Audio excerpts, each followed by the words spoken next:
Sosok Samaratungga tampil gemilang sebagai raja bijaksana yang memerintahkan pembangunan Candi Borobudur, monumen agama Buddha terbesar di dunia yang tetap menjadi keajaiban arsitektur hingga saat ini. Namun, kelamnya sejarah tak bisa dihindari. Abad ke-9 menyaksikan bayang-bayang konflik internal yang menggelayuti kerajaan ini. Selamat datang. Saya harap Anda dalam keadaan baik dan siap untuk menyelami sejarah yang terjadi di masa lalu yang menarik bersama kami. Di sini, kami akan menjelajahi berbagai topik sejarah dan berbagi kisah-kisah sejarah yang luar biasa. Jangan ragu untuk berinteraksi melalui kolom komentar dan jangan lupa untuk tekan tombol subscribe agar tetap terhubung dengan konten-konten menarik di masa mendatang.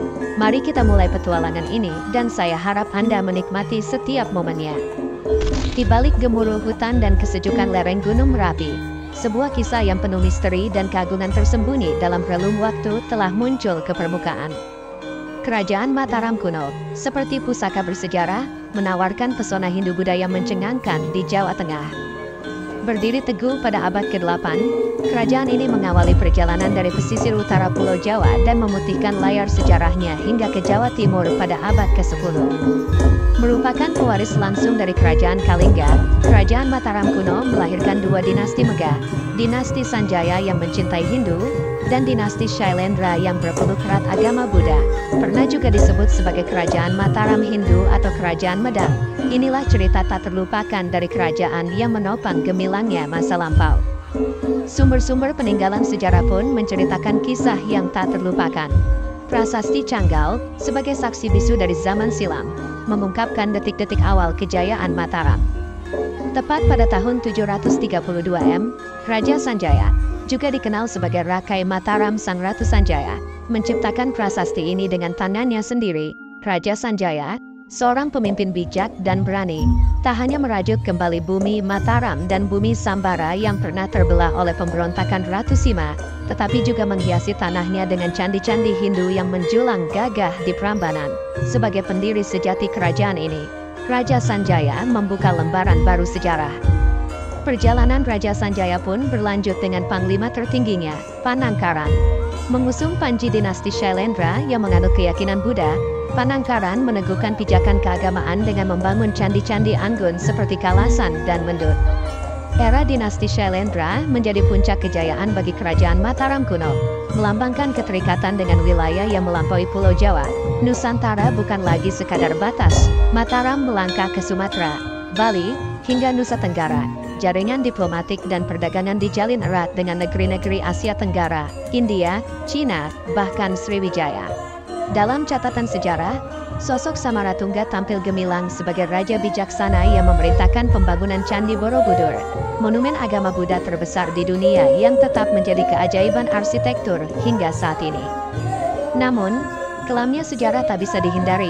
Abad ke-9 menyaksikan bayang-bayang konflik internal yang menggelayuti kerajaan ini.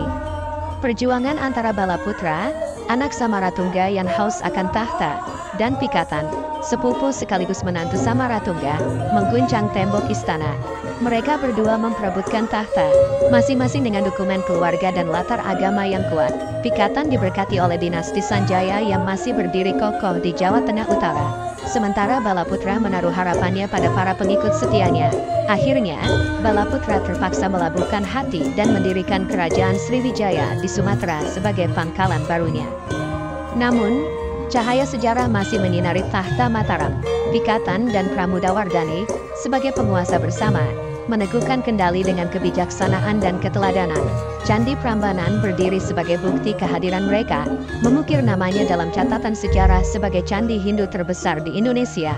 Ketenangan dan kemakmuran kembali menyapa, membawa Mataram kuno meraih puncak kejayaan pada zamannya. Kerajaan Mataram kuno tidaklah hanya segumpal kata dalam buku sejarah. Ia adalah nafas yang hidup, penuh warna dan dinamika, sebuah cerita yang tak terpadai.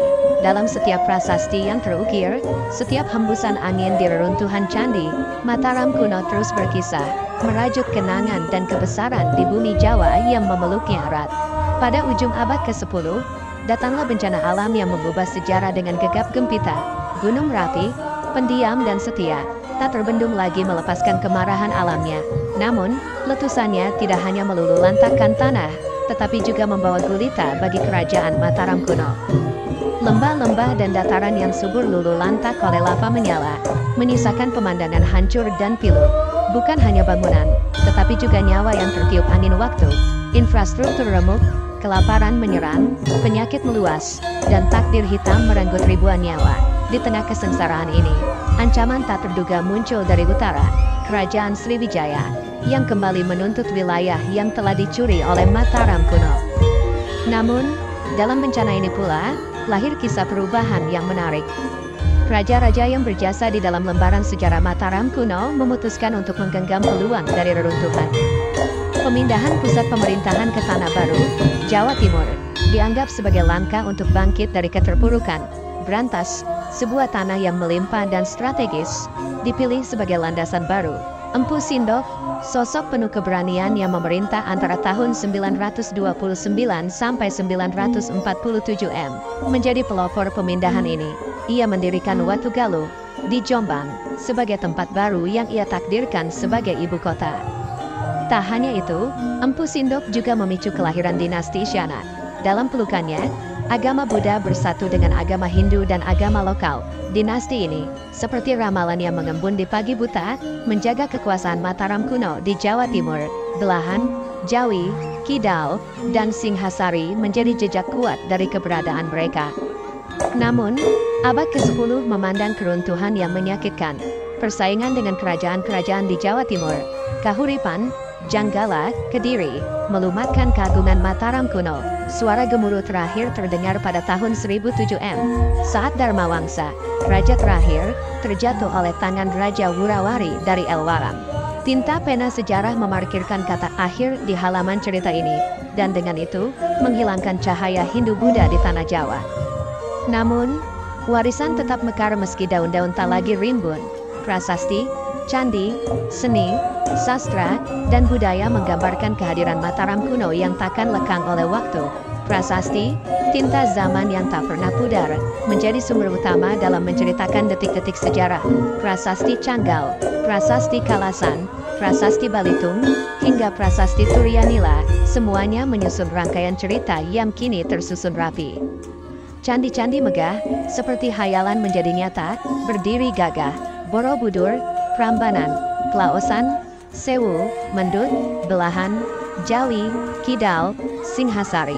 Setiap batu dan ukiran membawa kita pada petualangan ruang dan waktu yang tak ternilai. Seni, dalam sentuhan tangan para maestro, mengabadikan semangat dan keyakinan zaman itu. Musik, tari, dan wayang menjadi jendela ke dalam dunia yang penuh warna.